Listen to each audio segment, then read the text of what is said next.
Okay, I'd like to call to order the June 20th, 2023 City of Glens Falls Zoning Board of Appeals meeting. First order of business is approval of the May 15th, 2023 minutes as written. Do I have a second on that approval? Seconded by Commissioner McDonald. All those in favor? Aye. Motion carries unanimously. New business this evening is an area variance. The applicant was unaware that they were supposed to be here. They're presently en route. So we will hold for a few moments. I believe there's a gentleman in the audience that would like to speak to the zoning board. Please come up, state your name, and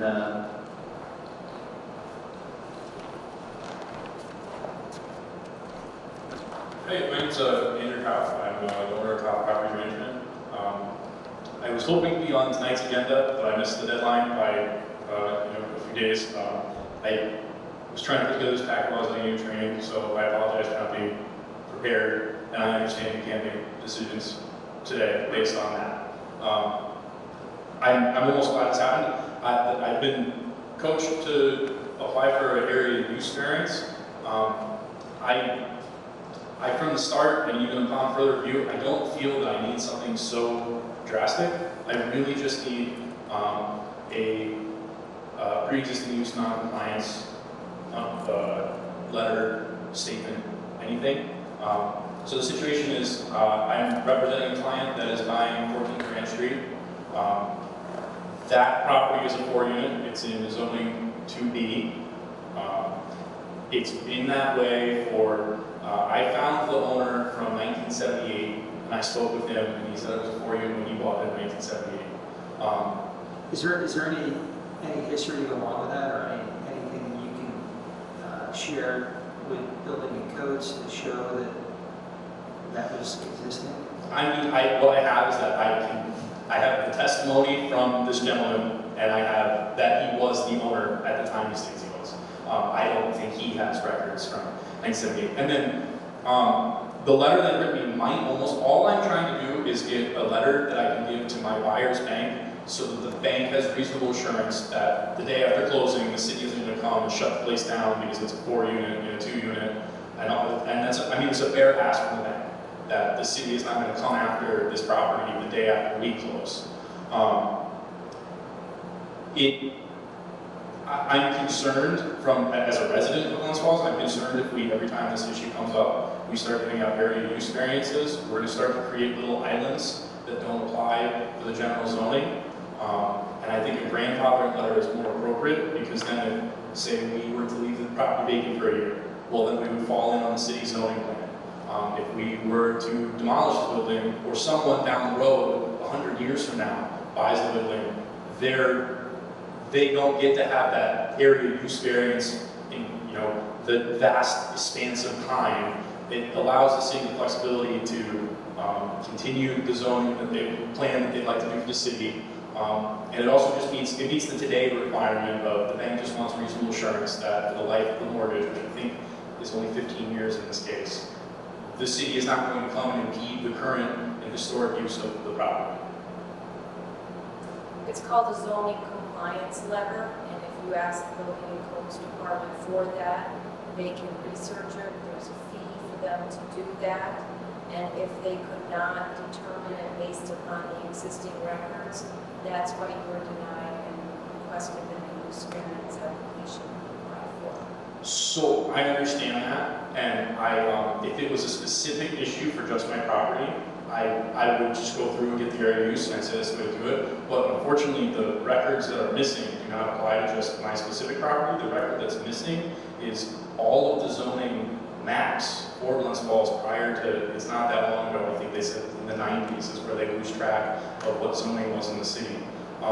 So this isn't just going to be an issue for this property today. It's going to be an ongoing issue for, I mean, I have a list. I pulled the MLS of what's active now. Of the 11 multifamilies that are active, the 9 multifamilies that are active currently in Glens Falls, 5 of them are going to have this issue. 5 of them, when they go to closing, are going to have this issue. Historically, They're zoned for like 2 bedroom units, and they're actually 4. it's zoned 2-family. It's zoned 2B. and it's 4 units. There's a 3-bed. All of those units, all of those instances you're referring to have extremely long tenure of this condition existing? All of these ones I'm describing, when they go to closing, the bank is going to ask, do you? Yeah, my question is, so you're citing a unit that from the 70s allegedly had this 4-bedroom unit going on, right? 4 units. 4 units. Not 4 bedroom, 4 units. Are all those similar condition of length of time? Have they all been doing something like a 4-unit and they were approved for a 2-unit, zoned for a 2-unit? So I haven't done that level of research for this. I could, but I didn't. So- I can tell you in my experience, I've had this happen a number of times, and we had that shift in building codes with the zoning compliance letter. It was right around the fee went up. It used to be I would go get a zoning letter, and I think they still had that lack of zoning maps, but there was a mechanism. I'd get the zoning letter, then do the research. And I understand that building codes was cutting some corners at that time. I understand that the process needed to be cleaned up. My concern now is there's so much of it. It's going to be a tidal wave. No, I think you're making a good point.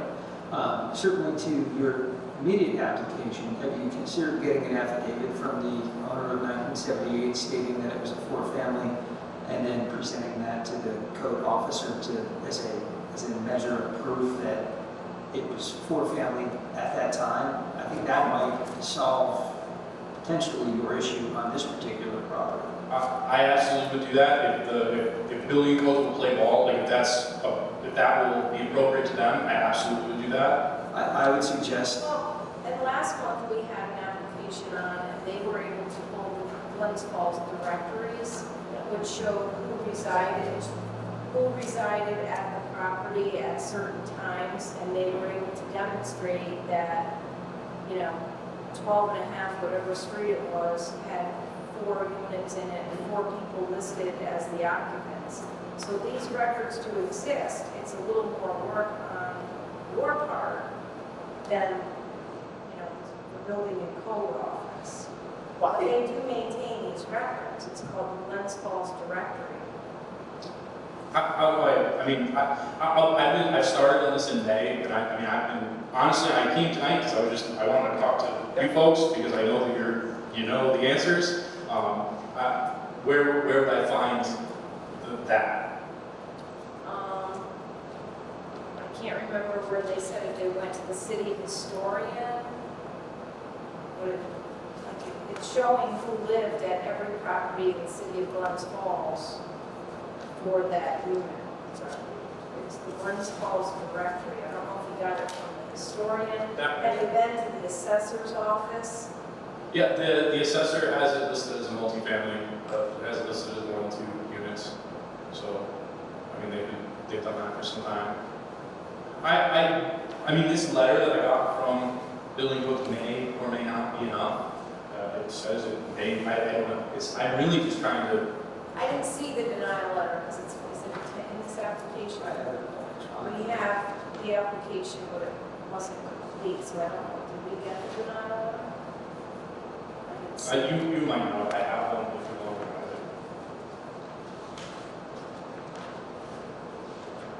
it. It would have been the first page.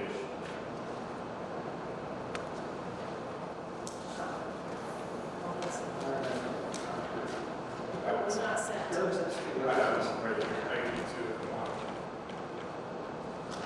So the first line after the R2 zoning, where it says it appears to be grandfathered, that may be enough. And if denial letters of that nature can push me through and other realtors. Well, this is for bank purposes. Right. Yeah. So if you were to present this to your lender and they accept this, then you don't need a use variance. 100%. 100%. And I also, genuinely, I think that if we give out use variances for every time one of these sells, it's like, why have zoning? Because it would just, you would never be able to change the nature of the city the way this board is supposed to do it. But I don't want to shoot myself in the foot. I need to be here next month for a use variance. well, I was going to say, one thing on your application that was lacking was the signature from the property owner. that, you can't do anything unless we know the property owner. I understand. I have it on this one. I've had it since the 6th of June, and just the wrong copy made it over, and it's Yeah. nobody's fault but my own. Yeah, well, certainly understand your frustration, and I think, appreciate the points that you've raised on some of the historical records and the lack thereof. I think you may be able to accomplish what you're looking for. If you got an affidavit, if the bank would take that as something you could use, perhaps from the owner 1978 stating, even a written letter, I don't know if it has to be an affidavit, but something stating that it was multifamily back then. If I submitted that to building codes, would they be able to just acknowledge that they received it? I can't speak for what they would do, but you're trying to build a historical record to show that this was a multifamily property going back to 1978 or prior. I think that helps you doing that. Right. And perhaps they would write another letter, stating their opinion that it is a grandfather. Well, and the assessor's office should have the date that it changed to a multifamily. If you look for the Glens Falls directory, you might, again, like you said, create a historical backdrop or pre-existing non-conforming. And then if I have all those records, You have to bring it to building and codes and see if they're going to change their mind and say that it's compliant because it's a pre-existing non-conforming, or they're going to give you the building codes is pretty spooked, I'm gonna be honest. Like they don't want to put their hand on anything right now. And I don't blame them, but they're not, I don't blame them, but they're being very conservative in what they will and will not put their stamp on. Well, I think you do your best then to do your homework, get as much substantiating information as you can to present to them to show them that there is a historical book of evidence that shows that this was a multifamily. And again, this is for financing, not necessarily for the Yeah, you're helping them understand what the historical character and context use of this building was. So the more you can do that, I think they would feel better in understanding that it's been a multifamily for quite a while. Make sense? Makes sense to me. This has all made sense to me. It needs to make sense to a couple other key individuals, and hopefully we can move on. All right, well, thank you, appreciate it. Yeah, thank you for hearing me out.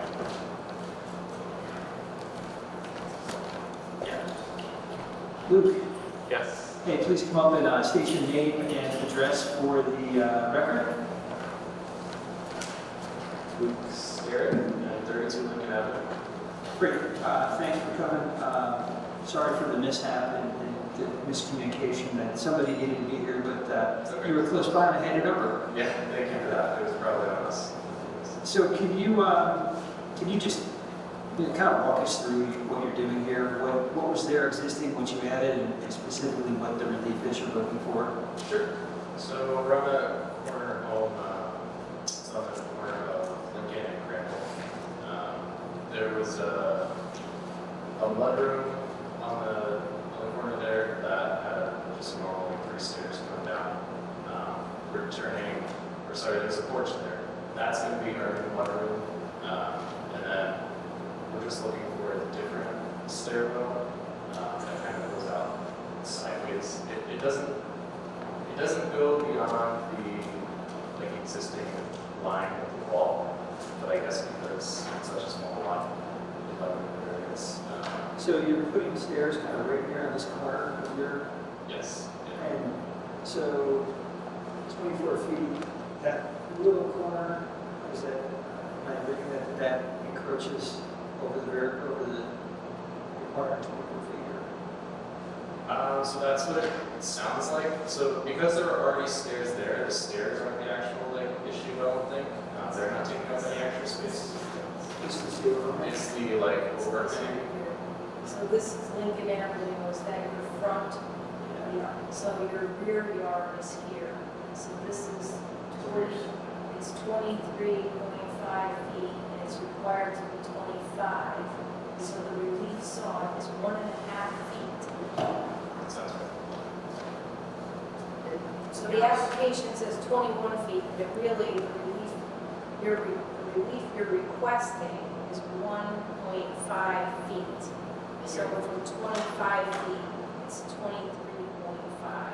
That's rear yard setback, right? That's how I read it. That sounds good. But also read it as the existing pre-existing is more than that. So, But you're expanding. Pursue your model when you. yeah, but not further the direction of pre-existing and actually towards the side or the rear. To me, Yeah, I went over and saw it today. It makes sense what you're doing. Does anybody else have questions what they have? so not, if anything, it makes it safer or better. So to me, I don't think you're actually minimizing it.